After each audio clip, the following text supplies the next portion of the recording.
So hello students, आज अपने start करते हैं अपने एक नया चैप्टर से of the BCom sem for business mathematics and statistics का क्लास 1 के साथ। ठीक है, तो आज के क्लास पे अपने स्टार्ट करेंगे अपना एन्युइटीज़। ठीक है, जो अपना एक नया टॉपिक होगा आज के लिए। सो अगर मैं सबसे पहले एन्युइटी का मतलब बताऊँ एकदम लेमैन लैंग्वेज पे, तो इसका मतलब अपना होता है रेगुलर पेमेंट्स। ठीक है, इसका मतलब होता है रेगुलर पेमेंट्स। मतलब अगर मैं रेगुलर पेमेंट्स का बात कर रहा हूँ, इसका मतलब क्या है कि मैं एक अमाउंट है, मतलब मेरे पास मैं कुछ पैसा रेगुलर इंटरवल्स पे, मतलब कुछ एक फिक्स्ड पीरियड ऑफ टाइम पर हर थोड़े थोड़े इंटरवल्स पे पेमेंट कर रहा हूँ। ठीक है, फॉर एग्ज़ाम्पल ठीक है, फॉर एग्ज़ाम्पल लेट्स अज्यूम कि ये मैं हूँ। ठीक है, एंड मैं जयपुर का स्टूडेंट हूँ। ठीक है, मैं जयपुर का स्टूडेंट हूँ। तो यहाँ पर मैं कोलकाता में रेंट पर रह रहा हूँ। ठीक है, मैं यहाँ कोलकाता में ना रेंट पर रह रहा हूँ। एंड ये रेंट जो मेरा हर महीने जाता है ना, डैट इज़ ₹8,000। ठीक है, ये मेरा 8,000 रुपये जाता है हर महीना।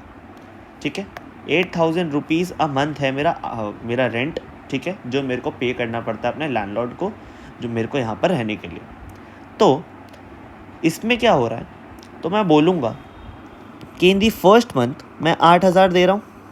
ठीक है, इन दी सेकेंड मंथ वापस मैं 8,000 दे रहा हूँ। इन दी थर्ड मंथ मैं वापस 8,000 रुपये दे रहा हूँ। So on and so fourth करके मैं यहाँ पर अपना 3 साल कॉलेज तक मैं रहूँगा। ठीक है, मैं यहाँ पर 3 साल तक रहूँगा अपने ये वाले फ्लैट पर। तो मेरे को कितने मिलेंगे, मेरे को टोटल 36 टाइम्स यहाँ पर पेमेंट करने हैं। ठीक है, मेरे को अपना जो मेरा रेंट है ऑफ द फ्लैट, वो मेरे को 36 टाइम्स मेरे लैंडलॉर्ड को पे करना है। अब इस तरह का सिनेरियो को मैं बोलता हूँ एन्युइटी। ठीक है, इस तरह का सिनेरियो को मैं बोलता हूँ एन्युइटी। सबसे पहला चीज़, इसका 2 फीचर होना चाहिए। सबसे पहला क्या कि मेरे एक अमाउंट फिक्स्ड हुआ हुआ है। मेरा अमाउंट क्या है, ₹8,000। ठीक है, तो आई कैन से कि मेरा जो पेमेंट है वो रेगुलर तो है, मतलब सेम अमाउंट हो रहा है बार बार, कोई दिक्कत नहीं है। इन द सेम वे मेरा इंटरवल जो है डैट इज़ मंथ, 1 महीना, 1 मंथ का मेरा इंटरवल हो रहा है। मतलब जैसे ही मेरा 1 महीना होगा, मेरे को अपना रेंट को वापस पे करना है। उसके बाद वापस जैसे ही मेरा एक और महीना होगा, मेरे को अपना रेंट को अगेन पे करना है। ठीक है, सो ये होता है अपना एन्युइटी का फंडा।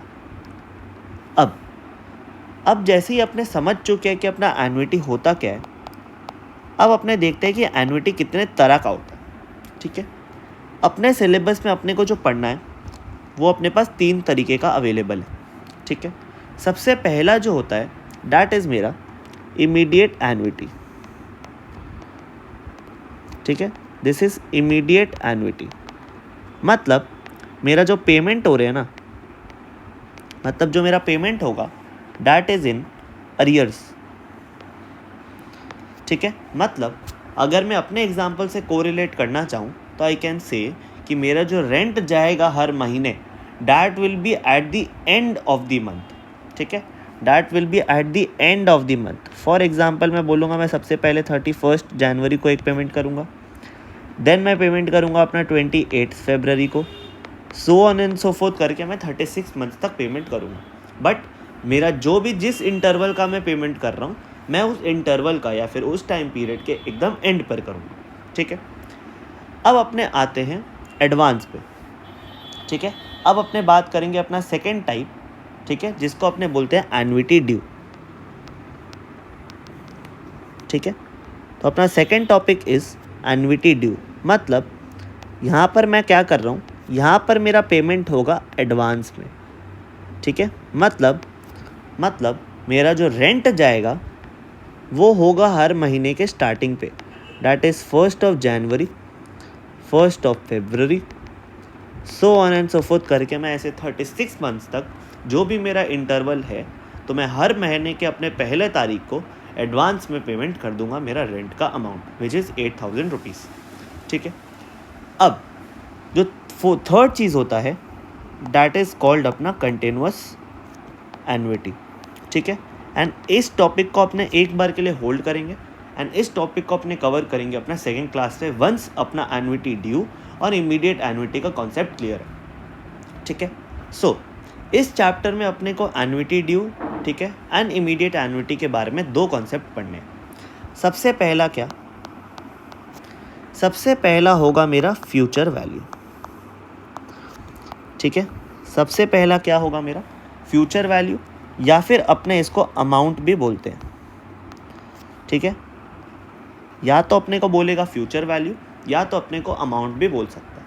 मतलब मेरे को अपना फ्यूचर वैल्यू में करना क्या है बेसिकली।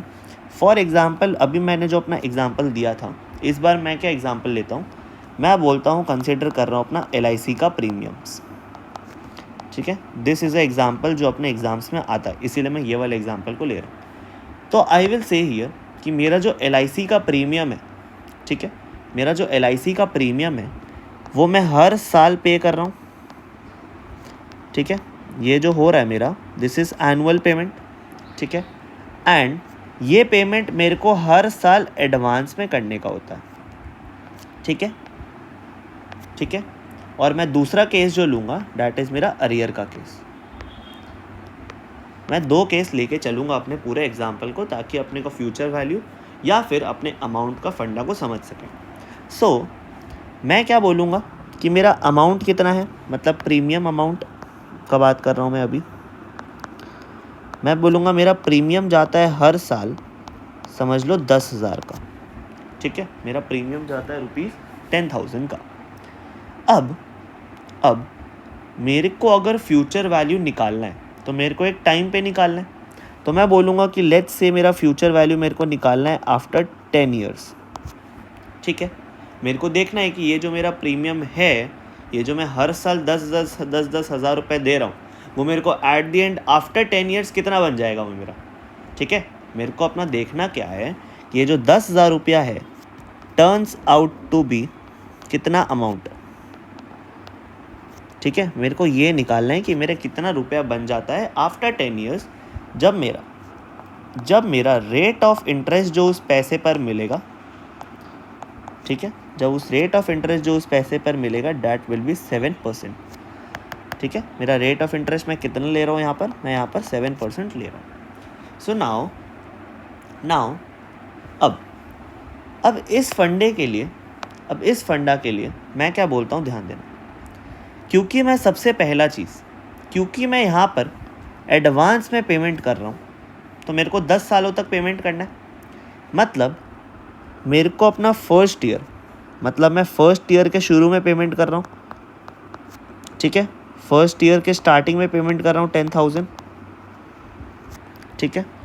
मैं अपना सेकेंड ईयर का भी कर रहा हूँ 10,000 रुपीज़।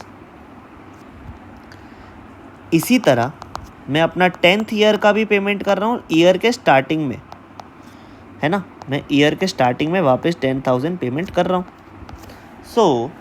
सो मेरे को अभी तक क्या चीज़ ध्यान देना है ना, अब देखना, मेरा सबसे पहले ये जो मेरा 10,000 रुपया है ऑफ द फर्स्ट ईयर, जो मैंने एकदम टाइम ज़ीरो पर, मतलब आज जो मैंने इन्वेस्ट किया 1 जनवरी को, ये मेरा 10 साल के बाद कितना बन जाना चाहिए भैया। आप लोग बोलोगे दिस शुड बी कंपाउंडेड कि कितना बार, 10 टाइम्स। मतलब ये क्या बन जाना चाहिए मेरा, दिस विल बी 1 + 0.07 के पावर में 10, correct.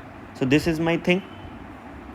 Then you will say कि भैया ये वाला तो 9 ही साल के लिए जमा है, ये पैसा मेरा 10 साल के लिए इन्वेस्टेड था, तो मैंने 10 साल के लिए कंपाउंडिंग किया।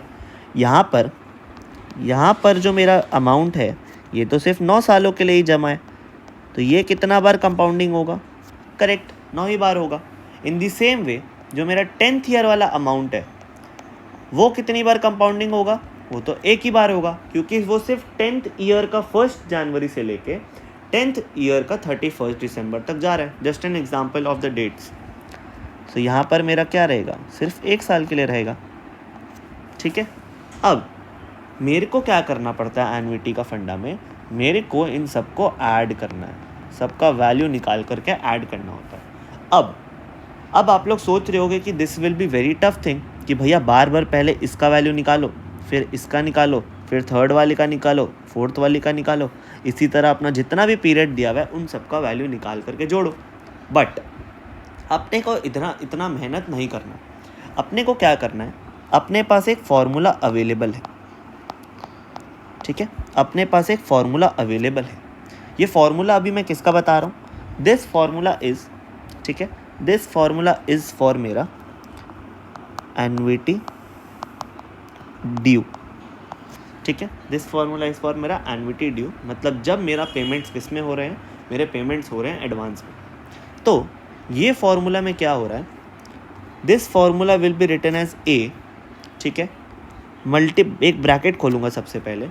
अब क्योंकि मैं फ्यूचर वैल्यू निकाल रहा हूँ तो यहाँ पर मैं लिखूँगा 1 + i के पावर में n, ठीक है, -1 और होल डिवाइडेड बाय i, ठीक है। अब अपने हर एक टर्मिनोलॉजी का मतलब समझेंगे। उसके पहले एक चीज़ अपने को और ऐड करना है। अपने को क्या करना है, यहाँ पर अपने को इन सब को 1 साल के लिए और कंपाउंडिंग कर देना है। अब अपने इसके रीज़न पर आएंगे, उसके पहले अपने एक बार सारा वर्डिंग्स देख लेते हैं, ठीक है।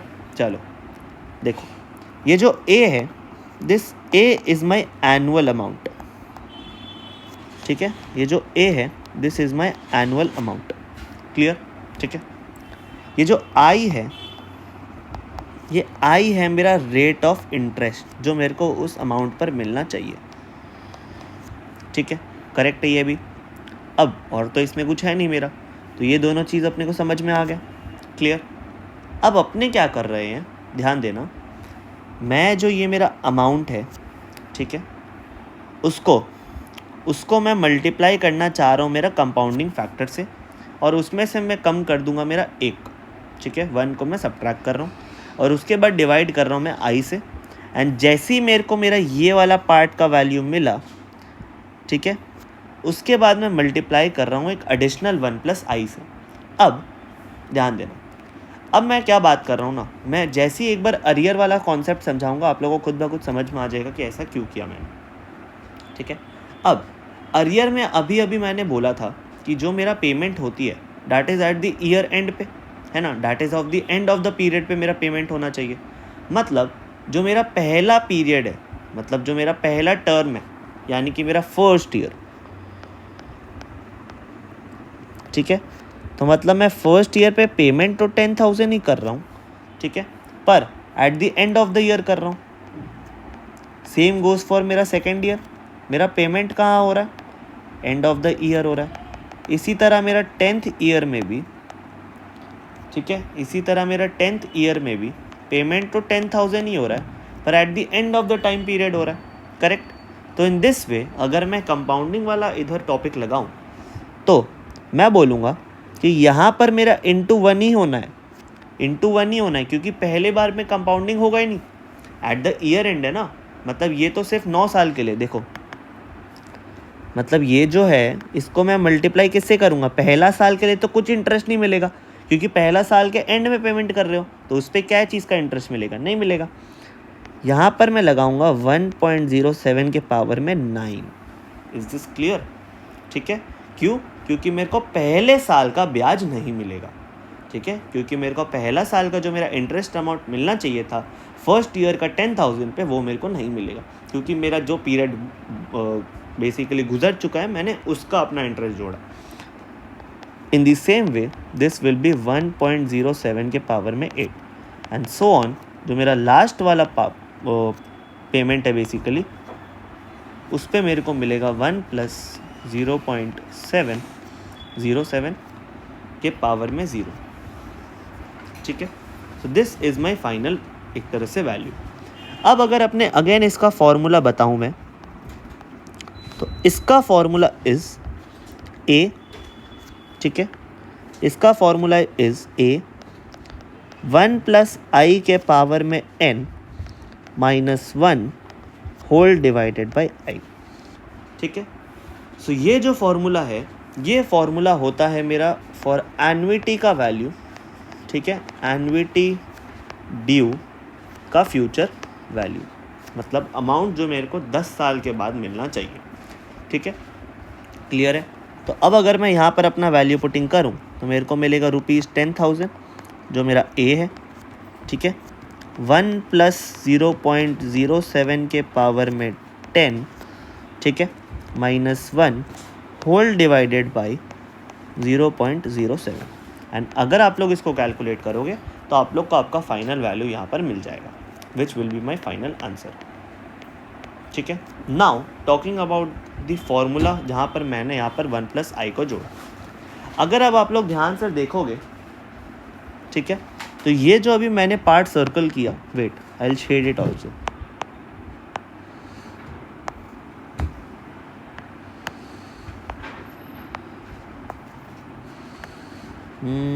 जस्ट अ सेकेंड, यस, ये जो मेरा रेड वाला पार्ट है, ठीक है, ये जो मेरा रेड वाला पार्ट है, ठीक है, दिस इज फॉर्मूला फॉर मेरा annuity due only, sorry annuity in arrear, हाँ यानी एक सेकेंड, यहाँ पर एन्युटी अरियर होगा, ठीक है, यानी कि इमीडिएट एन्युटी।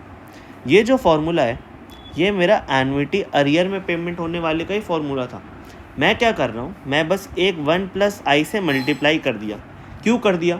क्योंकि अभी अभी मैंने यहाँ पर बोला कि मेरा एक 1 प्लस आई ही तो मिसिंग है, मतलब एक और कंपाउंडिंग। अगर मैं यहाँ पर 1.07 एक और ला दूँ तब तो मेरा एन्युटी इन अरियर ही बन जाएगा ना, एन्युटी इन एडवांस। तो इसीलिए मैंने यहाँ पर क्या किया, एडवांस बनाने के लिए एक कंपाउंडिंग फैक्टर और जोड़ दिया हर एक चीज़ में, इसीलिए वो कॉमन के बाहर बैठा हुआ है, ठीक है। So this was my main फंडा, ताकि मेरे को मेरा समझ में आ जाए concept of annuity due and immediate annuity, ठीक है। सो आप लोग यहाँ पर 2 मिनट टाइम ले सकते हो एंड इसको कॉपी डाउन कर सकते हो।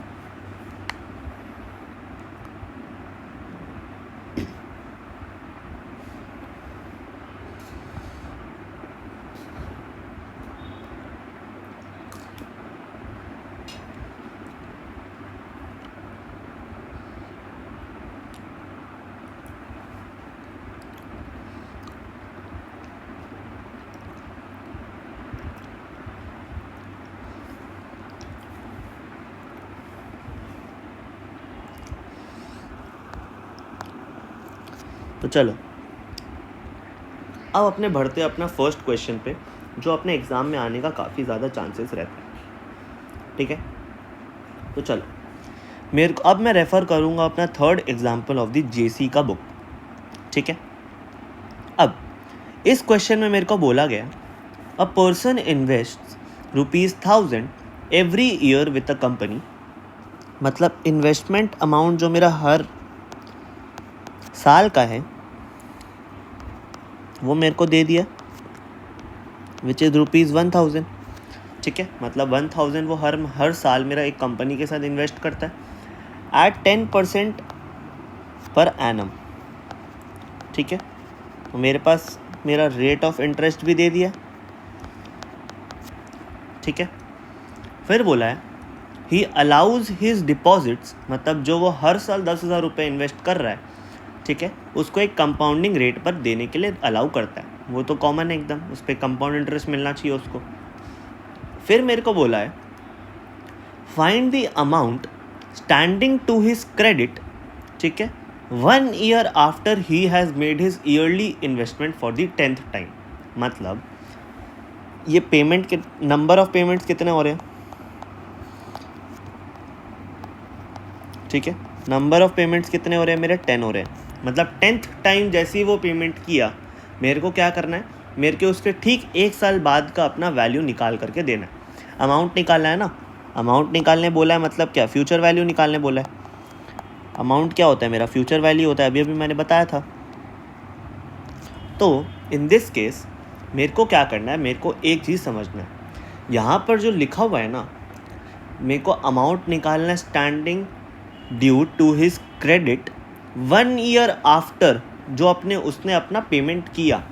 तो इधर मैं समझ सकता हूँ कि ये मेरा जो केस है ना, ये मेरा केस 1 वाला है, दैट इज़ एन्युटी ड्यू वाला केस है। कैसे समझ में आया? क्योंकि मेरा कंपाउंडिंग लास्ट वाले में भी ज़रूरत है। मेरे को अपना अरियर वाले में लास्ट में कंपाउंडिंग तो नहीं होता था, दिस इज़ 1 ओनली। क्यों? क्योंकि anything to the power 0 is 1। But यहाँ पर क्या हो रहा था, मेरा कंपाउंडिंग हो रहा था, और मेरे को नीचे वाले पार्ट में भी ज़रूरत है कंपाउंडिंग करने का इन दी लास्ट ईयर।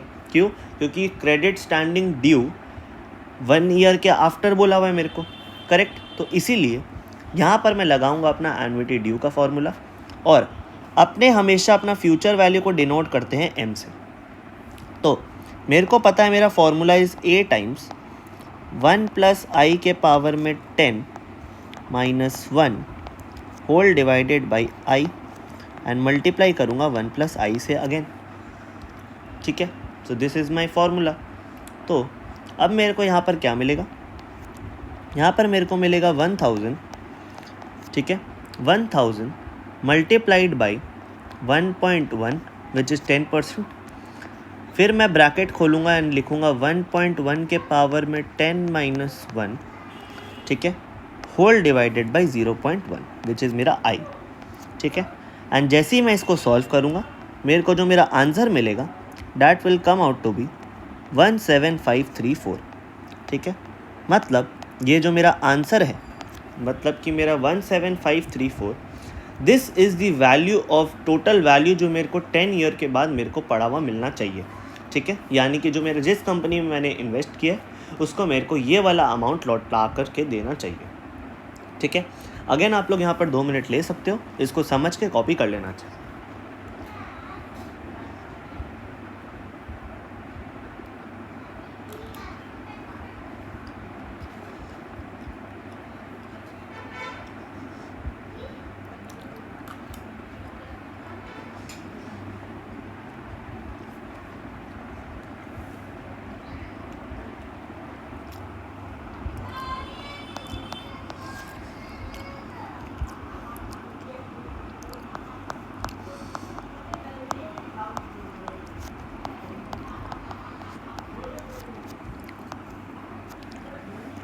तो चलो अब अपने स्टार्ट करते हैं अपना second topic of the day which is मेरा प्रेजेंट वैल्यू।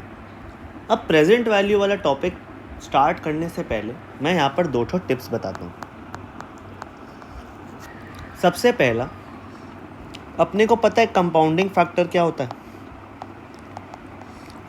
अपने को पता है कंपाउंडिंग फैक्टर या फिर अक्यूमुलेशन फैक्टर क्या होता है? ये मतलब अगर मेरे को basically this part, just a second, basically this part is my accumulation factor. मतलब जिस चीज़ से, जिस फैक्टर से मेरा अमाउंट चेंज हो रहा है, बढ़ रहा है बेसिकली, तो this is always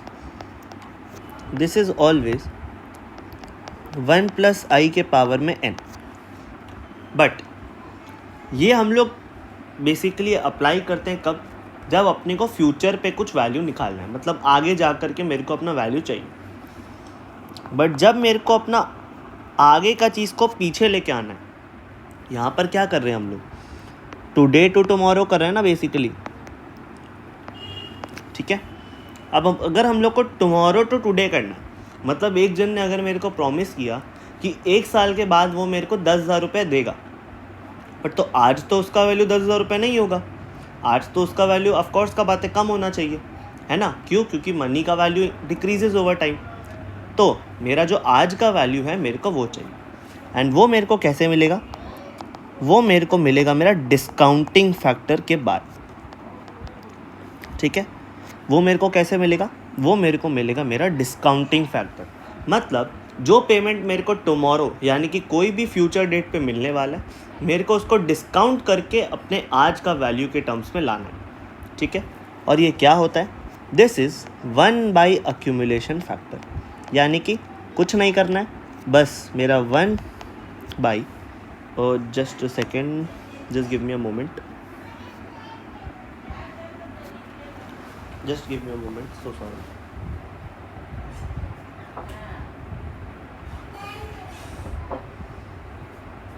sorry, let's continue.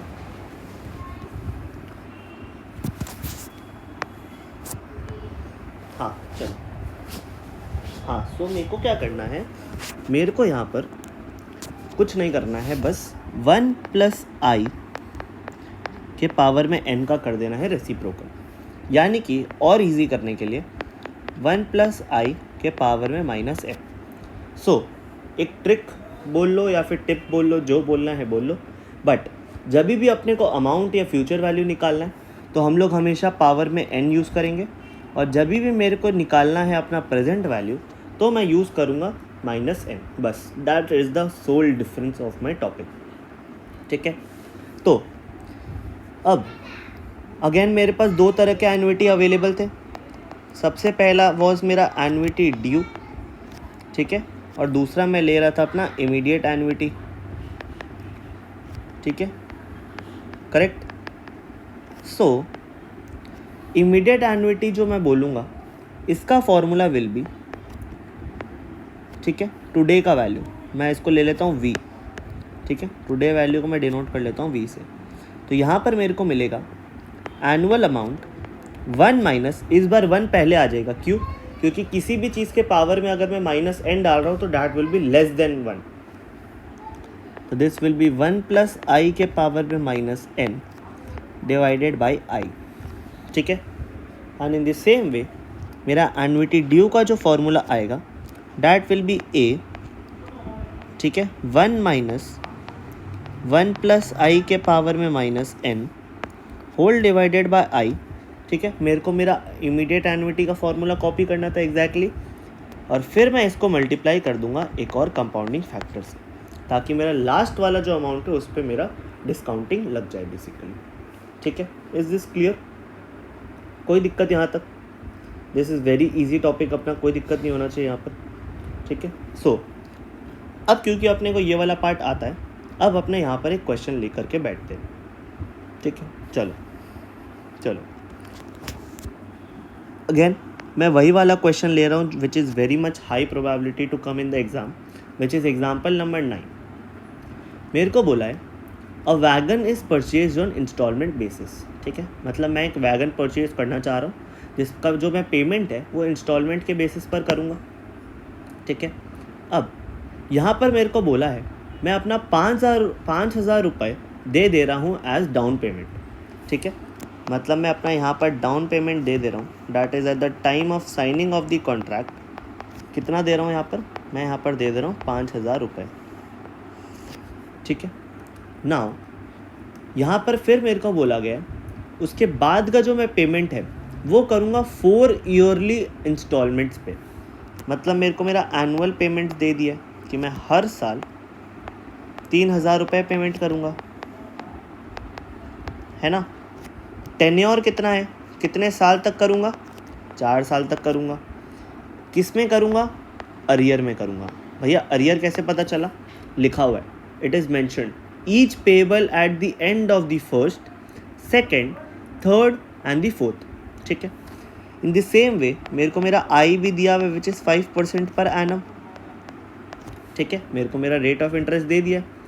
अब मेरे को बोला है what would be the cash down price, मतलब मेरे को निकालना क्या है?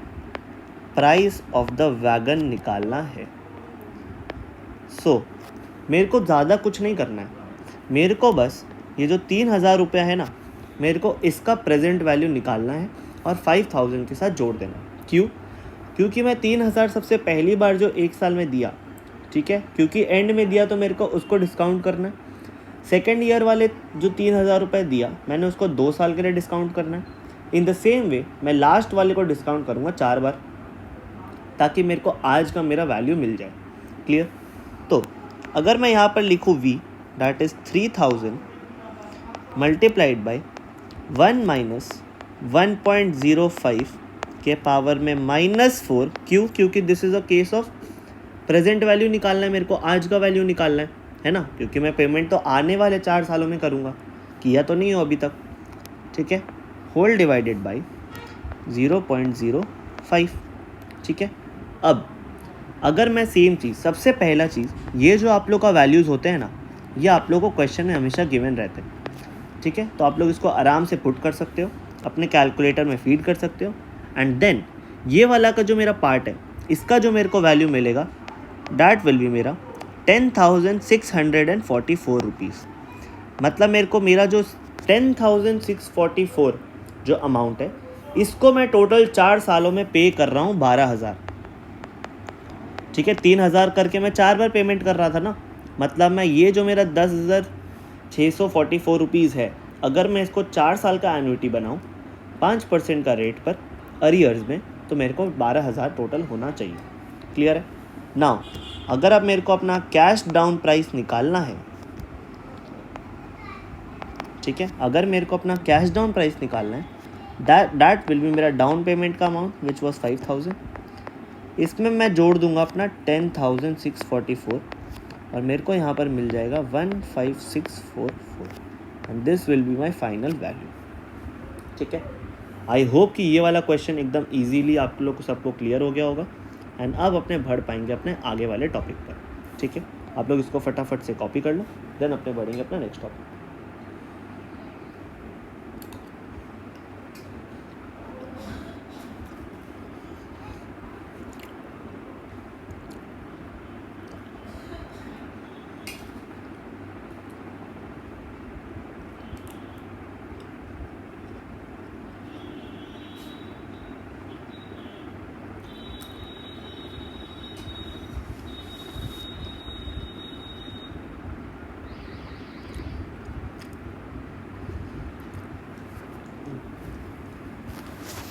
आ जाओ।